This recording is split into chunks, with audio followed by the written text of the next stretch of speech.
It's the midpoint of the season, so it's a great kind of up here moment. And now, of course, the new site gets set in championship month to conference, region, and ultimately, of course, the state meet. And welcome back to Varsity Sports Now. The track talk continues with Alex Heinert. We just heard from Sioux Falls Christian coach Bob Gary. His girls had a great weekend at Howard Wood, Alex. The Chargers swept the sprint relays, setting 2 meet records in the process. And as Bob kind of alluded to right there, they're hoping that it leads to some big things a few weeks down the road. Ultimately, in terms of that teamwork concept, the team has been a 6th, a 3rd, a 2nd, and without too much fanfare, there's just one more step that they are looking for. And I'm just really proud of these kids. And we are hoping to continue the good fortune to get healthier than we are and be able to come back here in 30 days and have kind of a crowning weekend for this class. All right, Alex, now the Chargers, just one of the standout performers on the track last weekend. Let's talk about now some of the others. Well, there were a lot of great performances. The first to come to mind, Will Lauer and Landon Yoakum. Lauer from Lincoln breaking a 30-year-old record in the 2-mile. Outstanding performance. Landon Yoakum going under 48 seconds in the 400. Again, those are 2 marks that will stick with you for a long time. Courtney Dowling dominated in the girls' special 200. She also won the 100 meters going away. Really proved that she is the one to beat, not just in the state, but in the region. She's an outstanding sprinter.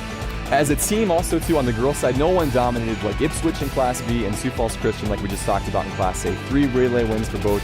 They're going to be heavily favored in their classes come May. All right, well, let's go to the field now. Number of athletes from our region that are D1 caliber in their respective events, and none of them disappointed at the Dakota Relays. Absolutely not. Alexis Gannon of Brookings comes to mind first. We saw in the highlights, again, a new meet record in the triple jump. She won the long jump by over half a foot. There's a reason why she's jumping in the ACC next year for North Carolina.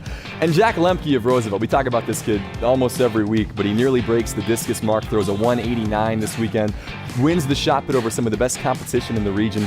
Those 2 are outstanding. Again, D1 worthy. Like to go into Washington, of course, in the Pac-12. Outstanding competition in this area. Absolutely. All right, well, bottom line, what did we learn from this meet, and what does it mean as we move forward toward those state meets at the end of the month? Yeah, looking ahead to May, in North Dakota, we only saw Bismarck and Century in this meet, of course, but Bismarck really showed they, again, are the ones to beat on both the boys and the girls' side. They've got so much depth, especially in the distance events. The Demons took 3 of the top 6 spots in the boys' mile, 2 of the top 4 in the girls' mile, plus they're great at the throws, and they're great in the field as well. So those 2 really showed something. They're going to be tough to beat.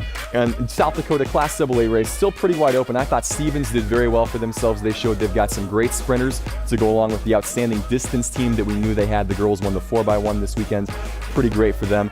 For Lincoln, I really was impressed with them from top to bottom. You had Ellen Belhaj, Will Lauer performing well as individuals. They also won the 4x8 and the medley. Class A still pretty, or Class AA still pretty wide open, but Lincoln and Stevens showed they've got some things to go. In Class A, Custer might be a little more vulnerable than we thought on the boys' side. The Wildcat boys had a good weekend, but I was really impressed with what Del Rapids did. They won the 4x1 and the 4x2. That's going to be a good race. Class B, Freeman showed us something as well. They're going to put up a good fight with Harriet Selby area in that Class B race for the boys. And on the girls' side, nobody's touching Sioux Falls Christian and Ipswich. We knew that going in, but they proved that this weekend. All right, great stuff, Alex. Again, I guess Dakota Relays lives up to all the hype as it always seems to do. Always does. Great stuff from you all last weekend. Thanks, Jim. Appreciate the coverage. All right, well, it wasn't a great week to be number 1 in Jandy's Class A power rankings. Both Dickinson and Sioux Falls Roosevelt each took a loss, but wasn't enough to knock them from their respective perches. We'll find out when we come back. Varsity Sports Now, presented by Shield.